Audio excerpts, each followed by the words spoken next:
Alright, now, this, this is gonna sound a little stupid. So, I just sat down to start editing this video, and I realized that there's no introduction. I kind of just jumped right in. So, so this video, as the title would have said, is kind of like a day in the life of eating. So today is a double workout day, so I have two workouts today. I have a cardio-based workout and a strength workout. And so it's kind of following that as well as following the food that I eat. So now that you have that preface, let's jump right in. Again, sorry about this, but yeah, at least I caught it.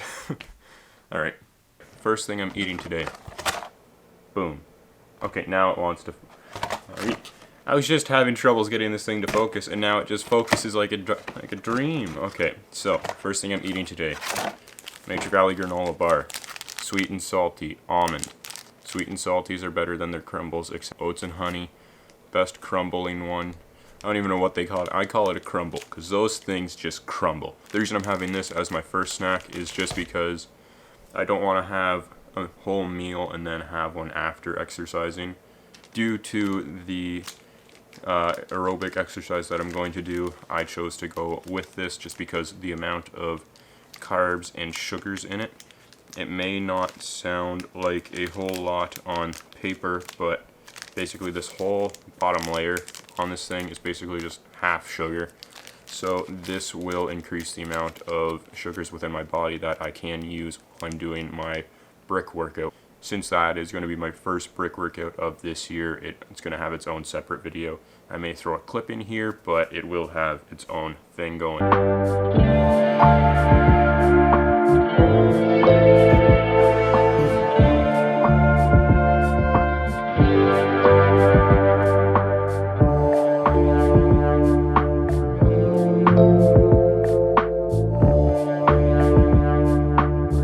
Just got back from the brick workout. I'm going to quickly go have a ice bath, cold bath kind of thing. Then, so that's stage 1 of our recovery process. Then I'm going to come back in here for stage 2, and that's when I'm going to catch up to you guys next. Feet up against the wall. So this is the second thing I was talking about. There we go. And yeah, just watching YouTube, got some buttery bros going. But yeah. Alright, so let me explain. Let me just fix that. So let me explain the whole 2-stage recovery thing. So as you guys saw earlier in this video, I did the ice bath or cold tub or whatever you want to call it, because I don't use ice. I just turn the bath on really cold, like barely turn it, and just let it fill itself. And then the other thing is the second part, which you saw, which is I just sit with my feet up against a wall. And so basically these two things, they do the same job. So with sitting in an ice bath, as you sit there, you know, your legs get really cold, needless to say, but that makes it so your blood is shunted towards your internal organs. So your body naturally, as soon as it feels that cold from the tub, will take a lot of the blood from your legs and bring it back into your torso in order to keep it so that way your internal organs stay warm in the case of you being out there for a prolonged amount of times. Hence why you always see frostbite on a lot of fingers and toes, because the blood isn't there like it normally would be, keeping it warm or keeping things circulated. So as you sit in an ice bath and the blood is shunted into your internal organs, it's kind of just like a reset switch. So then once you get out of the ice bath, your legs get like all this fresh blood, and it helps clear out all the lactic acid that you got over your exercise time.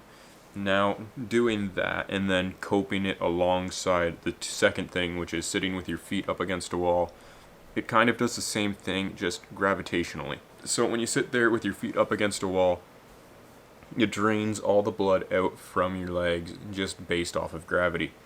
And then it kind of gives you the feeling of when your arm's asleep, because like, you know how if you go like this for a certain amount of time, you'll feel all the tingling that you do of your arms asleep? Well, it's the same as that, just with your legs. The thing that really sucks is when you take your feet off the wall, because it's just like if your foot's asleep or your arm's asleep, as soon as blood begins to flow back into that limb, you have a lot of kind of stinging and pain, and there's some ways to do it effectively, but a lot of the time you won't do it effectively, and so you'll just take your feet, move them, and then your body will be like, blood, move all the blood, and you just get incredible pains. Those are kind of my two things that I use after cardio in order to get the lactic acid out of my legs. And so I did that today, especially because I'm going to be doing a weight session later on. So after putting so much lactic acid in my legs from doing that brick workout, I wanted to make sure that it was all flushed and cleared out in order for me to be effective when I hit my legs during the weight session later on.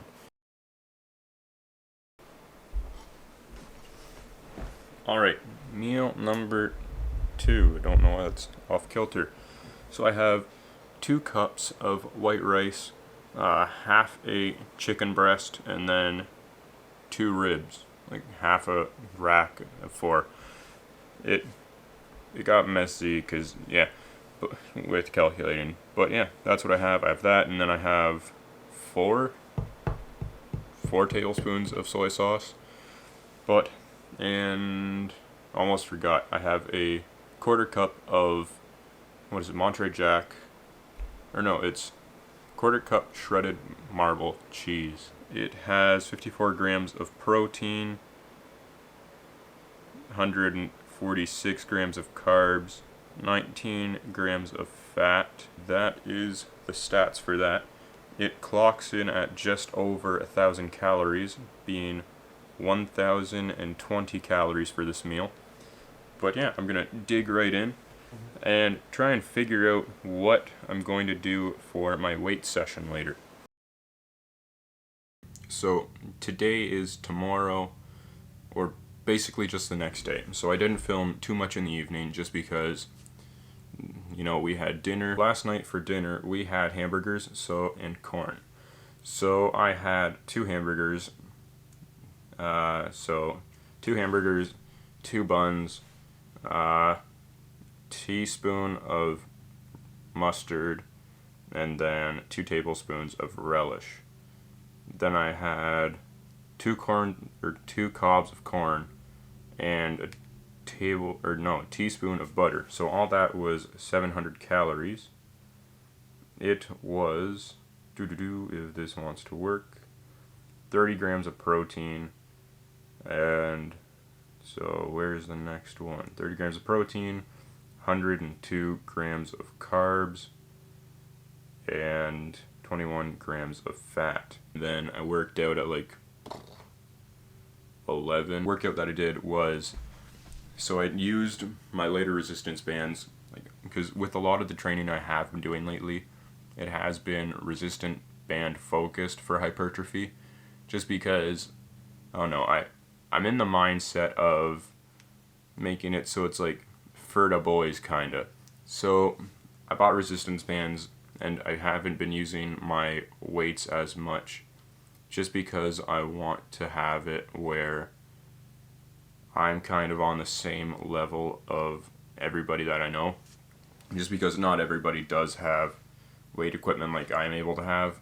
So I wanted to make sure that I was able to kind of make it so it's a comparable thing, that a lot of people don't always have the opportunity to know somebody with a home gym or afford a home gym for themselves. So I've just been using resistance bands as a means of keeping it in the same kind of playing field. Because if a gym's open, everyone can go to the gym, and if the gym's closed, everybody's got to make do with what they have. And so resistance bands are pretty common practice, so that's kind of what I've been sticking to. And so the way I did it is I used the 2 lightest ones, red and the black bands. So the red band is 15 to 35 pounds of force, or pounds of resistance I should say, and the black one is 25 to 65 pounds of resistance. And so I would have used all black, but I have terrible shoulders, so that's where I use the reds. The thing about my workout is I didn't focus on doing reps and sets. I made it so that it was one giant set basically, and I just made it to 50 in order to kind of strain the muscle out more. And since I was using a lighter weight, it would build kind of more hypertrophy and I don't know. It's just my stupid reasoning. So I know some like pro bodybuilders and some pro athletes do that method of just using like one big set in order to kind of get the muscles going. For chest, I did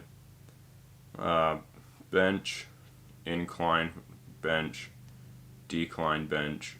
And so the way I do that is just, or the way I replicate that is just having the band across the back and doing press motions. I get it caught under my shoulder blades to do inclines, and then do like a shrug thing and push my shoulder blades out to do decline. As well, I did flies and, was it Pilov press, I think? Basically when you have your two hands together and just press out of the center. Back, I did 3 row variations. So I did center row, supinated row, and pronated row. All with that with a band underneath my feet, just standing there doing bent over rows with it. I also did straight arm pull downs, so just rigged it up somewhere, just did straight arm pull downs, and then from the same rigging position I just did lat pull downs with it. For shoulders, I did lateral flies, I did front flies, and then I did face pulls. But with my face pulls, so I've noticed a big thing about my face pulls is that when I do it, I kind of pull in at the wrong point. So I pull in like this and pull in with my wrists or my arms on too much of an angle, so it hits more of my back. Whereas yesterday I made it so I worked on pulling more upright, so that way it hits the rear head of my delt.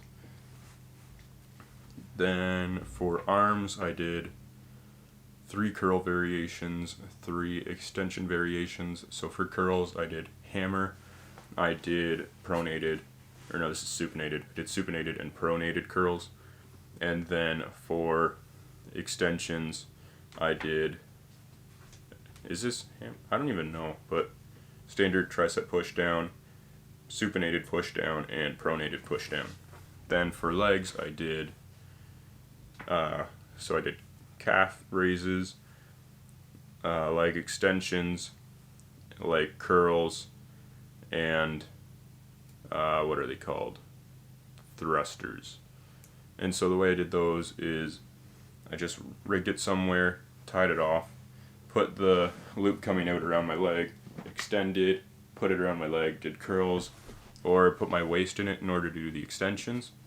And so that is what I did for my workout yesterday at night, and then I ate more because I had to load 90 some odd grams of protein into snacks, like not even a meal, just snacks. So what I had was 6-star whey protein, I had salted caramel flavor, and I had a half scoop of that, meaning it was 15 grams of protein. I had 1 scoop of vanilla GNC Amp, which is 24 grams of protein. I had a Daryl's chocolate hazelnut protein bar, which is 20 grams of protein. I had 2 cups of Natrel 1% skimmed milk. I had a hamburger, just the meat itself. I didn't have the bun or anything, so what was it? The milk was 18, the hamburger is 7.7. I ate 1.5 servings of Havarti cheese, so like 45 grams of Havarti cheese. And now this one surprised me. I did not know there was 7 grams of protein in those like cup things of Mr. Noodles. I found that out yesterday. So yeah, that all put me at a total of 193 grams of protein, with basically half of it, if not more, coming off that second, or not that second meal, the snack thing at like 1 in the morning. That was kind of my day of training. I will try to make another one of these videos in the future, just as my training does shift and gyms may reopen. If I start going to a gym again, I'll try to make another one of these because my training plan will be adapted. Though, like, this was only for 1 day. So on, what was it? So I was filming this on a Wednesday. So on my Wednesdays are more of a functional training day. So I made it so that way, you know, I wasn't really focusing on hypertrophy, but I was straining the muscle and making it so that way it was just warm, and that way, you know, I wouldn't be too hench if I want to play volleyball or something. Mondays are my hypertrophy days, and then Fridays are my strength days. And so that's what I'm kind of running. So you caught me on one day, I might do it so it's a hypertrophy day, or I might do it so it's a strength day, depending. And, you know, I also, like, just gonna say it, I'm sorry I didn't catch the recording of me doing the workout. It's just that it was, what was it, like 1 at night, so I didn't want to make it so that it was just like too dark and the camera wasn't picking everything up. And like, if you've seen my old videos, me recording my workouts down in the basement using resistance bands, it just doesn't work because the area that I work out in is too crammed to fit the camera in. And obviously at 1 a.m. nobody would record me. With that all being said, I hope you guys did enjoy this video. Feel free, comment down below anything you want to see, anything you want to hear, anything you want to talk about. Feel free, also hit the like button as well as to subscribe if you're new around here. But don't forget, don't party too hard. And we'll catch you guys again in the next video. Now, before you go, I almost forgot to tell you my calorie difference. So, my goal for calories, if this thing wants to work with me. Okay, so my goal for calories was 3,231 calories for yesterday. And I ended up getting, if this really wants to stop being annoying. So I had, sorry, I got to do some quick math because the exercise cooked some out of it.